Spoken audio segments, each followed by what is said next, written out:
Hi and welcome to Whisky Shared. You're watching my review of Compass Box The Peat Monster.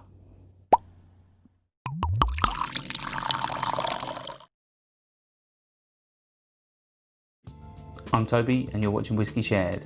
Welcome to my review of Compass Box The Peat Monster. It's Compass Box's 20th anniversary and I've been covering Compass Box whiskies for the last few weeks, and the Peat Monster is one that I was sent a sample of by Alan McLaughlin, one of my followers. The Peat Monster is a blended malt peated whiskey from Compass Box.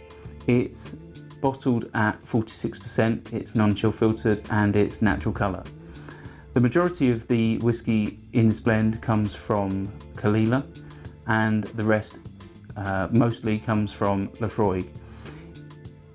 If you want to see the full details of what goes into this blend, I'll put a link in the description to the technical spec sheet so you can have a look and geek out on that like I do.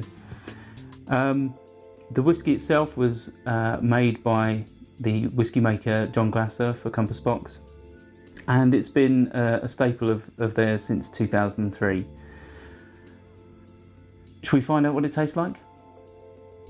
On to the whiskey. Right, so before I start nosing and tasting, let's have a quick look at the colour. I'd say that's like a pale gold.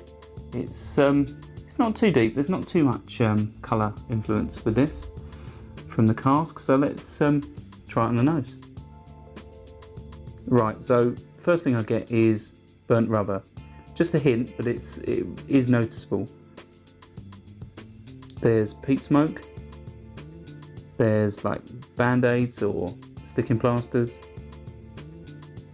There is a hint of sweetness, but not much. Just about pick up a sweet note. And there's almost like a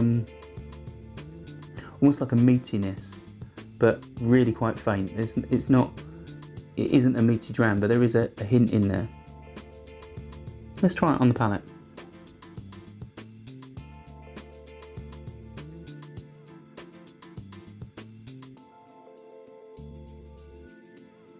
Right, so just like the nose, first thing I get is some burnt rubber.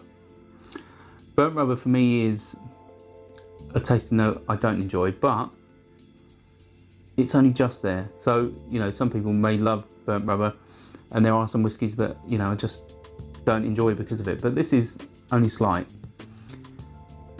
As soon as that burnt rubber has gone, I get quite a bit of sweetness, quite a bit of vanilla. But it's not too sweet. I wouldn't say it's too sweet. Let's have another sip.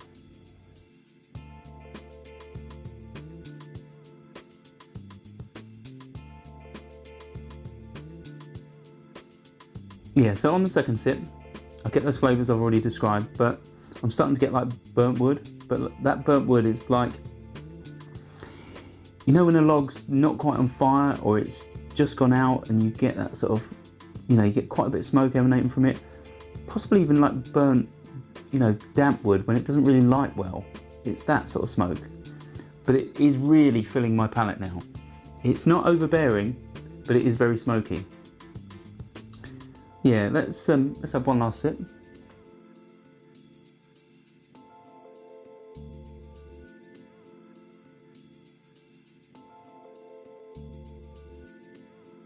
Yeah, I think for me this is quite a good peated dram. There's lots of smoke going on. It's enough to totally overwhelm your palate with peat and give you a proper, you know, peat hit. But that burnt rubber for me is at the perfect level. If it was more than that, it would be too much for me and I'd be put off by it. But actually, it's really quite pleasant, and the fact that it's one of those sort of like, well, peat monsters. It is a big peat hit. It dominates the palate, which gives you a very long finish. So you know, you probably don't even have to have another sip for 10 minutes, and you'd still be tasting that in your mouth for all of that time. It's a really nice.